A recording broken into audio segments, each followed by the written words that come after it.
Yeah, they heard you too. Tell them I say just start talking. Okay. I want to begin by thanking everyone for coming out today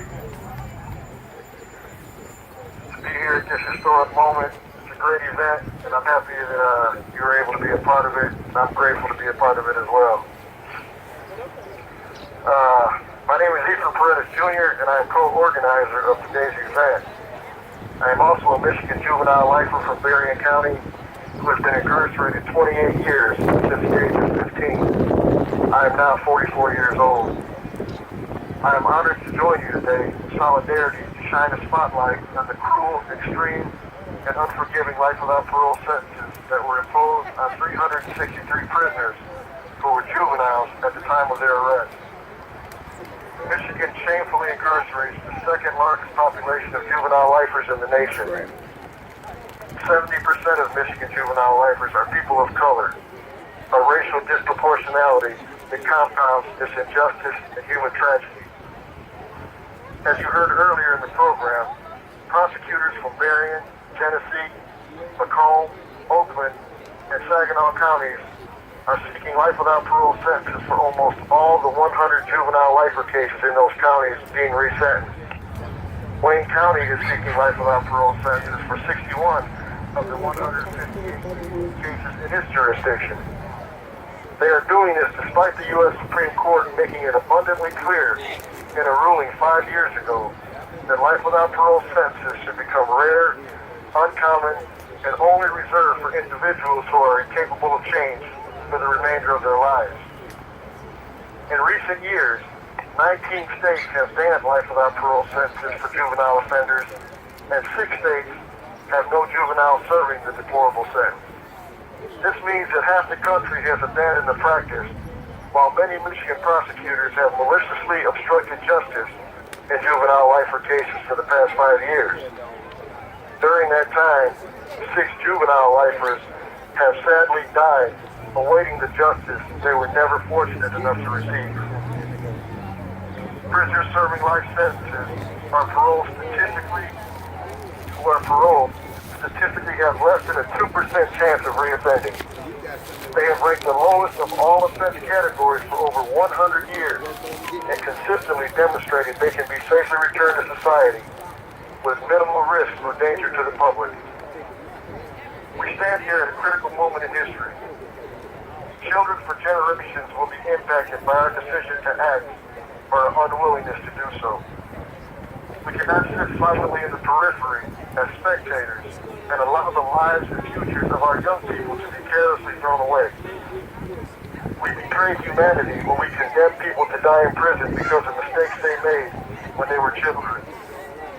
Sentences that seek to extinguish the human spirit and abandon the concept of redemption are diametrically opposed to the will of God.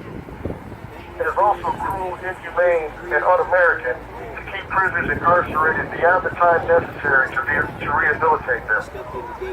It is the fact that Michigan incarcerates prisoners longer than any other state in the country. There is no place in a civilized society for sentences that perpetuate human storage in a harsh world in which prisoners are treated as bodies kept alive only to later be disposed of. Our foreparents fought and sacrificed to end the brutal sin of slavery.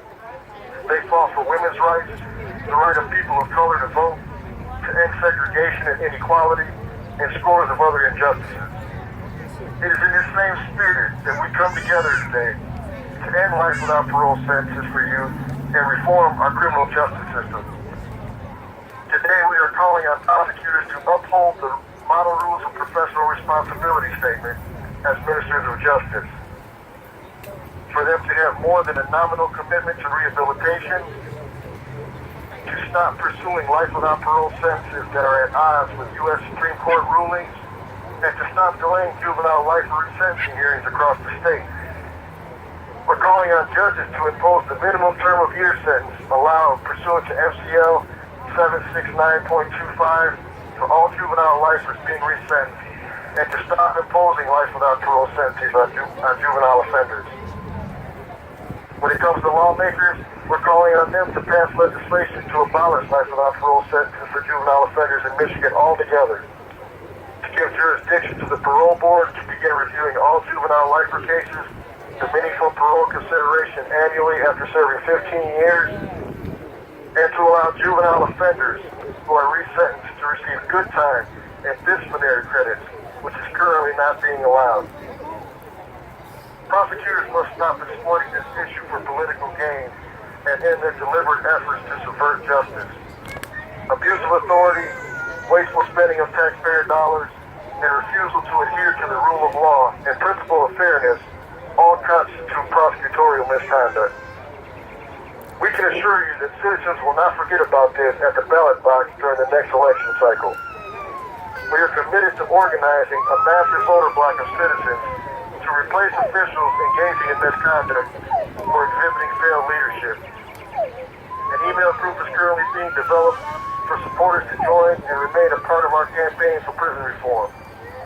We highly encourage you to register our information table and provide your email address so we can keep you updated about future organizing and reform efforts.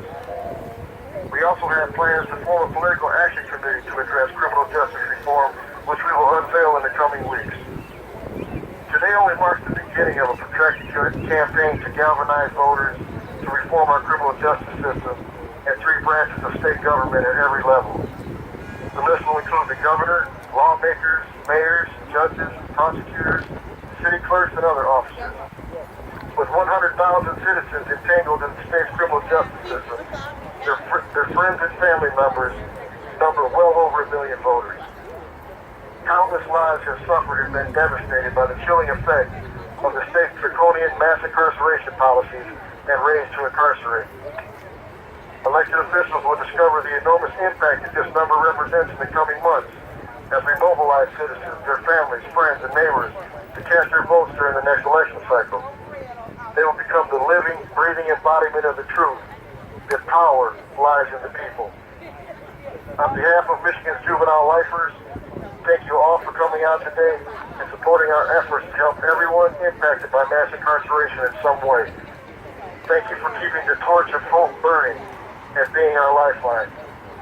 I know firsthand the value and meaning of having the love and support of family.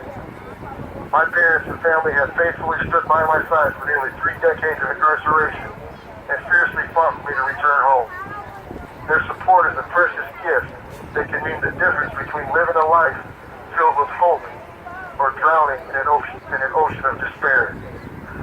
Happy Father's Day to all our wonderful fathers and future fathers. And a special happy Father's Day and birthday to my father, who is present today.